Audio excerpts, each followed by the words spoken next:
안녕하세요, 속풀이 짬뽕 알뜰 세트입니다. 어느 날 인스타에는 실시간 기수랑 사진 찍음이라며 김기수와 일반인이 함께 찍은 사진이 올라옵니다. 그런데 어떤 분이 비위 대단하십니다 라는 댓글을 남겼고, 그 일반인은 레알루다가 사진 찍고 토 나올 뻔했습니다 라는 답을 합니다. 그 밑으로도 친구들이 김기수를 까내리는 댓글들을 남겼었는데, 김기수는 해당 댓글들을 캡처하여 이러려고 우당탕 뛰어오시면서 사진 찍어 달라고 하셨냐며, 덕분에 트라우마가 생겨서 사진 찍어달라고 하시는 분들 의심병 생겼다는 글을 남깁니다. 다른 일반인은 야구장에서 신소율과 사진을 찍어 올렸는데 표정이 별로네, 한숨 쉬면 다냐, 찍을 때만 웃어주시는, 기분만 상했네 등의 글을 함께 남겼고, 거기엔 언니가 더 이쁘시다며 역시 신소율을 까내리고 일반인을 올려치기 하는 댓글들이 올라왔습니다. 김원효 역시 결혼식 사회를 보러 갔다가 일반인들과 사진을 찍었는데, 일반인은 빈정 상한다면서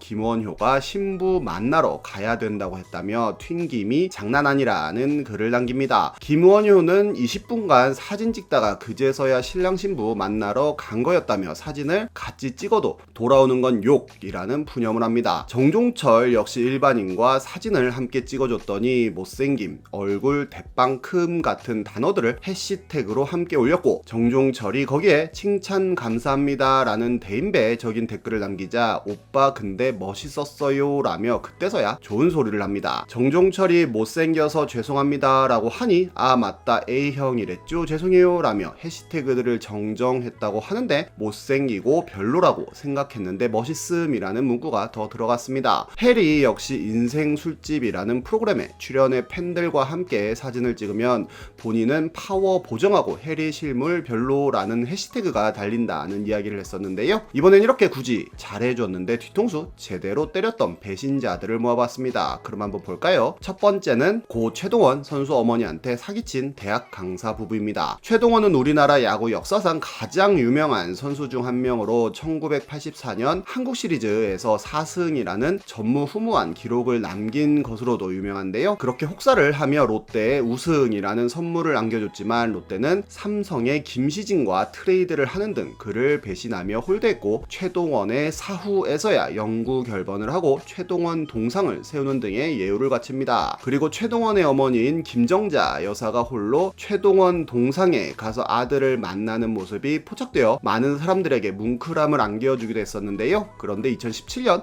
한 대학 교수라는 사람이 여사님에게 접근을 했다고 합니다. 여사님이 사회복지관에서 자원봉사를 하고 있었는데 한 교수라는 여성이 찾아와 앞으로 어머니처럼 모시겠으니 친딸 대하듯 본인을 대해달라고 하였고, 그렇게 여사님은 마음을 열어 함께 야구장도 가는 등 정말로 딸처럼 대했다고 하는데요. 그런데 어느 날 교수는 서면에 지어진다는 신규 아파트에 청약을 권유하였고, 여사님은 청약을 했는데 얼마 있지 않아 당첨이 되었다며 계약금 300만원을 받아가고 중도금으로 600만원을 또 받아가고 신용이 있어야 집도 구할 수 있다며 신용카드 발급도 권유하더니 제임스란 재미교포가 있다며 그 사람한테 돈을 빌려주면 이자를 받을 수 있다며 1억 원을 대출하라고 권유해 수영구의 아파트를 담보로 대출까지 받아서 건네줬다고 합니다. 그렇게 여사님은 총 2억 원에 가까운 돈을 그 교수에게 건네줬다고 하는데요. 결국 여사님은 사기란 것을 깨닫고 그 교수를 고소했는데, 취재진이 해당 교수를 찾아가자 오히려 여사님이 밤낮으로 찾아와 괴롭힌 탓에 시어머니는 뇌경색으로 쓰러지고 본인은 공황장애로 고통받고 있다는 적반하장적인 이야기를 합니다.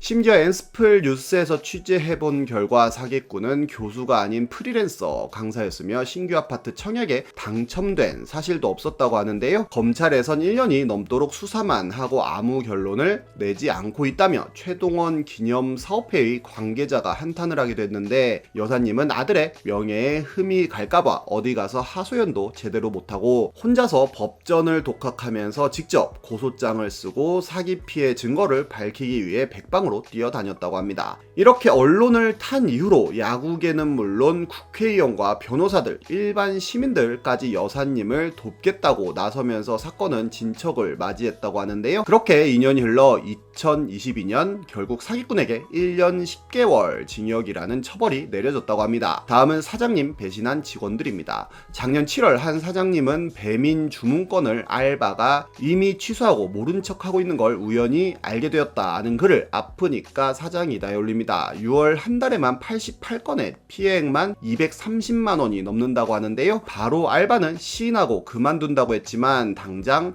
사람 구하기도 힘들고 근무 기간 동안 피해액도 무시 못할 것 같다고 했는데 얼마 있지 않아 다른 사장님도 글을 올립니다. 1시간도 안 되는 시간 동안 배민 7건에 요기요 1건을 알바가 그냥 취소를 했다고 합니다. 빡친 사장님이 알바한테 전화해 너네 가게였어도 이렇게 무책임하게 영업할 거냐고 나무랐더니 새벽 1시에 전화가 와서는 땀띠 때문에 병원 예약을 했다며 출근 못한다는 이야기를 하였고 사장님이 어디까지 배려해야 할지 모르겠다고 하니 이런 메시지가 왔는데 본인 많이 서운하다며 그만두겠다는 통보 문자였다고 합니다. 그러자 사장님은 어차피 해고할 생각이었다며 무단 결근과 주문 취소 9건에 대하여는 책임을 지라는 답장을 했다고 하는데요. 심지어 한 BHC 매장에서는 9개월 동안 약 2,700만 원어치의 주문 취소를 한 알바가 걸렸는데 그 직원이 청소를 전혀 하지 않아 그걸로 뭐라고 했더니 당일에 퇴사 통보를 했다고 하네요.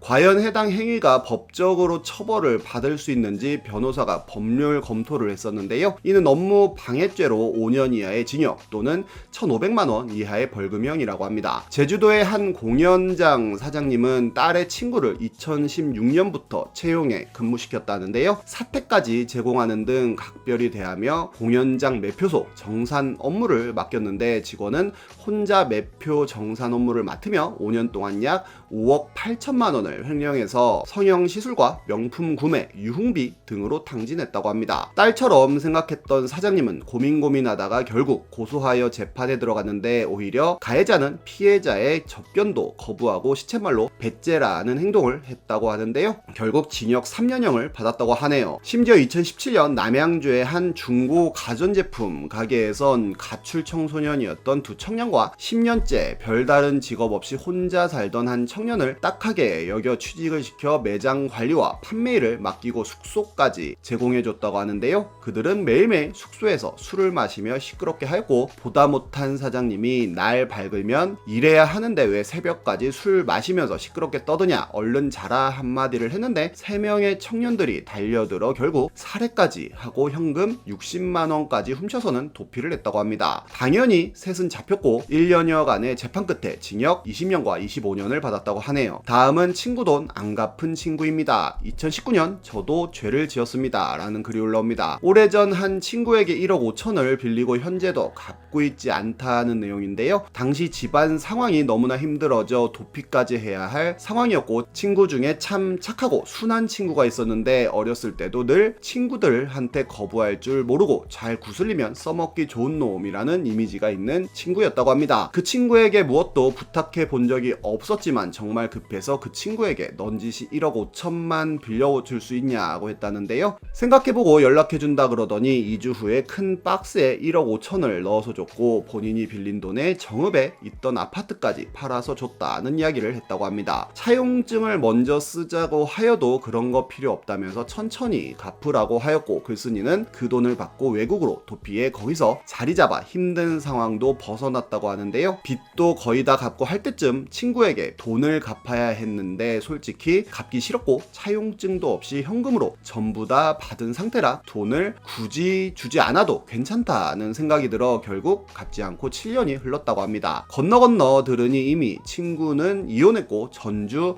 반지하방에서 산다는 소식을 들어 작년 겨울부터 친구 집 우체통에 명절 때마다 돈 10만 원씩 넣어주고 있다고 합니다. 그리고 내 친구 수연아 앞으로 너에게 사죄하면서 살게 언젠가 웃으면서 밥 한번 먹자라며 글을 마무리합니다. 마이크로닷 같은 사건들이 은근히 많이 일어나는 것도 같네요. 한 고양이는 밥을 주는 이모한테 어느 날 꿩을 한 마리 잡아다가 선물해줬다고 하고 남아프리카에선 다친 부엉이를 한 남성이 치료해주고 날려보냈는데 다음날부터 쥐와 뱀 같은 동물들을 사냥해서 물고 다시 날아왔다고 하는데요. 한 강아지는 이렇게 어디선가 5만 원짜리 지폐도 가지고 왔다고 합니다. 2019년엔 우리 사무실 고양이 미쳤다는 글이 올라왔는데 반쯤 풀어놓고 밥만 사무실에서 먹는 고양이라고 하는데요. 사무실 20m 앞 식당에서 밥 먹는데 갑자기 그 고양이가 들어와서 이런 식으로 직원의 다리를 핥히며 막 희한한 울음소리를 내고 그래서 따라갔더니 사무실 재떨이에서 불이 나고 있었다고 합니다. 그렇게 돌아가는 길에 참치 캔을 사다 줬다고 하는데요. 동물들도 아는 은혜를 사람이 모른다는 건 말이 안 되는 것 같네요. 지금까지 속풀이 짬뽕 알뜰 세트였습니다.